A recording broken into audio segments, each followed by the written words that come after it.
The 25th of June 1209. The opposition beware. Scott Barrett has officially arrived and he is here to ruin your night.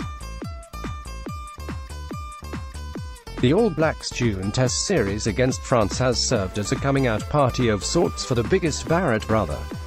Though brothers Beauden and Geordie steal most of the headlines, it was tight forward Scott that deserved all the accolades after his outstanding performance against Les Bleus.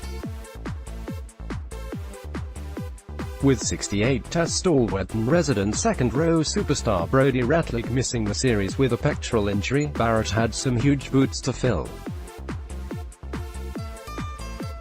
But the man they call Lloyd stepped up and did more than just fill in.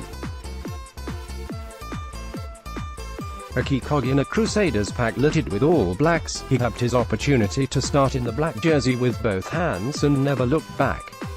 After a pair of fine efforts across the first two tests, it was the finale at Forsyth Bar Stadium where the 24-year-old really separated himself. Equal parts heart and hunger, the innovative lock was seemingly involved in every player, covering every inch of AstroTurf in a tireless 80 minutes. The Taranaki native absolutely stuffed the stat sheet in his 7th All Black start.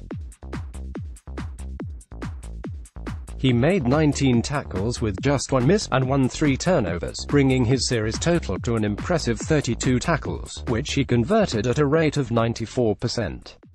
His 19-tackle effort in the third test, an astounding 7 more than his nearest teammate, was the highest single-game tally of any player from either team across the series.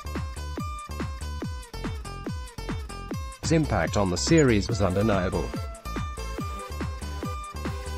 If he wasn't stopping someone dead in the tracks with a bone-rattling tackle, he was getting over the ball to recycle a steal, or he was delivering a silky offload to put a teammate through a hole, showing ball skills he surely honed playing in the backyard with his brothers.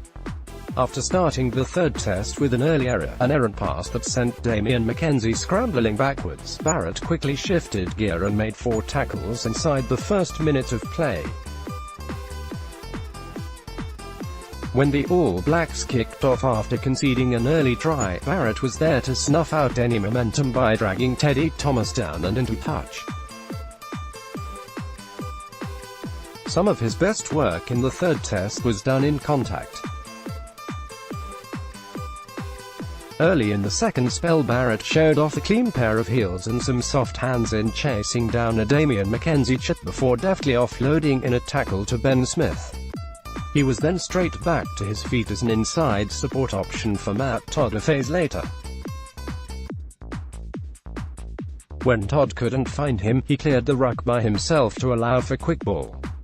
Upon stripping Kellyan Galatier in contact later in the match, Barrett was able to calmly turning upfield and recycle, instantly giving his side great field position that led to Rico Yoan's second try of the night near the 60-minute-in mark.